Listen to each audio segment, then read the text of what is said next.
ஒவ்வொரு சண்டேயும் எனக்கு இப்படி தான் இருக்கும். Relax, it's Sunday, good morning என்று சொல்ற மாரி தான் இருக்கும். ஆனா, என்னுடைய நெக்ஸ்ட் டே ப்ரெஷர் பார்த்தீங்கன்னா, இப்படி தான் இருக்கும் எப்பவுமே. அ அதனால ஒரு சண்டே நான் சோம்பேறியா படுத்தேன்னா, அந்த நாள் வீக் எல்லாமே எனக்கு சோம்பேறித்தனமா தான் இருக்கும். என் பையன் 6 மணிக்கே ஏஞ்சு ஃபுட்பால் கிளாஸ்க்கு ரெடி பண்ணிட்டு, முக்கி முக்கி தான் ஷூ போடுவான் எப்பவுமே. அந்த ஷூ ரொம்ப டைட்டா இருக்கிறதுனால, நானும் முடிஞ்ச அளவு அவன விட்டுடுவேன். "நீயே போட்டு பழகு" அப்படின்னு.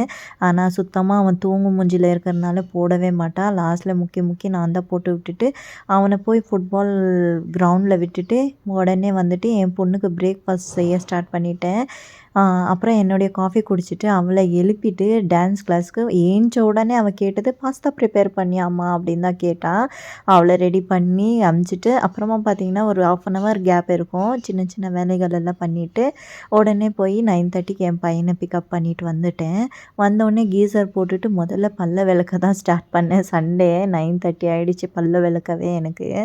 அப்புறமா எங்கேருந்து தான் இந்த வேலைலாம் எனக்கு கண்ல படும்னே தெரியல. பெட்ட பார்த்தோனே பிளாங்கெட் சேஞ்ச் பண்ணலாம் அப்படின்னு சொல்லிட்டு, பிளாங்கெட் சேஞ்ச் பண்ண ஸ்டார்ட் பண்ணிட்டேன். ஹைலைட்டான விஷயம் என்ன தெரியுமா? பிரேக்ஃபாஸ்ட் சாப்பிடலான்னு தான் பல்ல விளக்குனேன். ஆனா பிரேக்ஃபாஸ்ட் சாப்பிட விட்டுட்டு, பிளாங்கெட் சேஞ்ச் பண்ணிட்டுருந்தேன். எப்படி?